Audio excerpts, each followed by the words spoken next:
Hey Dave. Alright, so I'm going to kind of go over it just like I would with the class, just so that you kind of get the whole picture. So basically to start, when you're doing this, anything you should be doing should be toes pointed away.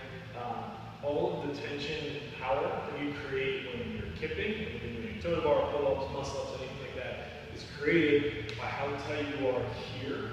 So when you're in this position, everything needs to be beautifully tight, meaning I've got to have my quads squeezed, my toes are extended. That's going to keep my quads, hip flexors, and my midline engaged. And I want my arms straight to make sure that I've got tension built up in my chest as well. So to practice that, all you're going to do is just some real basic kip swings, which is different than the arch kick. So for the kip swings, all it is, up on the bar, point the toes away, going gently, open and close the shoulder, focusing on moving from both the shoulder and the hip, but you're not going to think about your hip as an actual rotation point.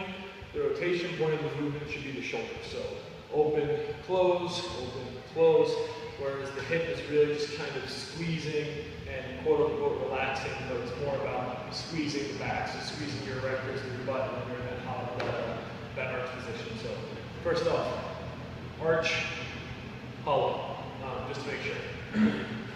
So again, when you're kipping, all of your tension is created in that arch.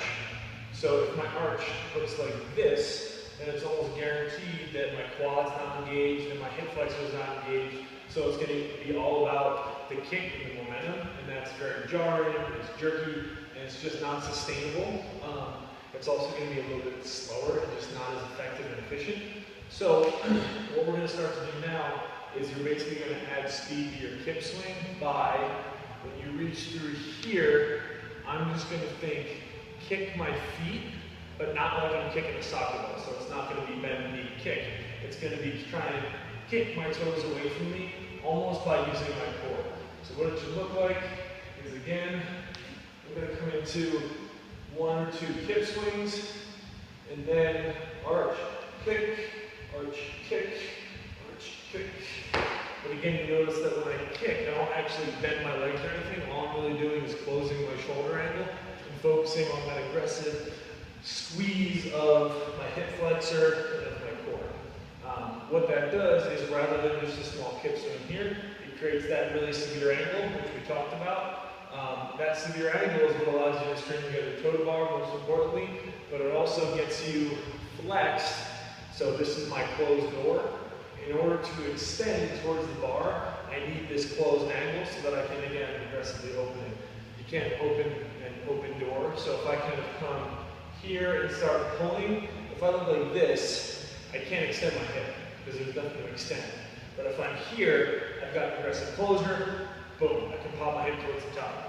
So if I were to string together toe to bar, I have to face this, or sorry, toe to bar this way. So for toe to bar specifically, we just put together like 2 or 3, do a few arch kicks, and then a few toe to bar. But again, you'll notice the most important thing is how severe that shoulder angle is.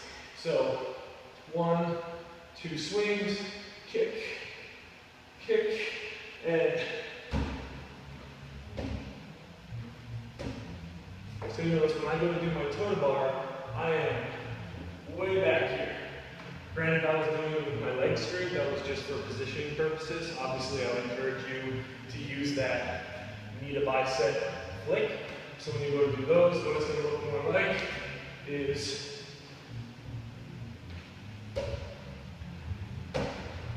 that. So that's as it applies to the toe to bar. Kip and pull up, a little bit different, but again, mostly you just want that closure here, and then the second I squeeze and pull, the second I get my chin over, I'm immediately pushing.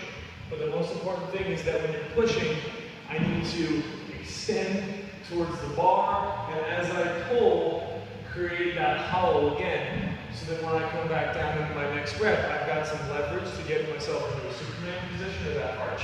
So what it should look like, up, here, push, here, push. But again, you notice that big aggressive push at the top. By having my legs in front of me as well, when I push back, my legs are in front, boom. they then assist in getting me into that arch position versus being kind of a hindrance because they're behind me. So what a lot of people struggle with is they get here, and they get up, and when they try to push away, they basically fall straight down and their feet are behind them anyway, so they don't help them at all. One thing you can do specifically, I showed you this weekend, but just so we kind of have just as a reminder, you can start with single leg raises, again, point the toe, this will help develop flexor strength. You can do 3 sets of 10 on the right, left, to make it harder, hands towards the knee, towards the toe. It's going to make it more severe, more challenging. You can also do them feet this way. Start hands at hips, up, bring forward, up, forward and forward. Again, just another assistance exercise that you can do. I believe I put it on your piece of paper. If you have any questions, just let me know, and I will talk to you soon.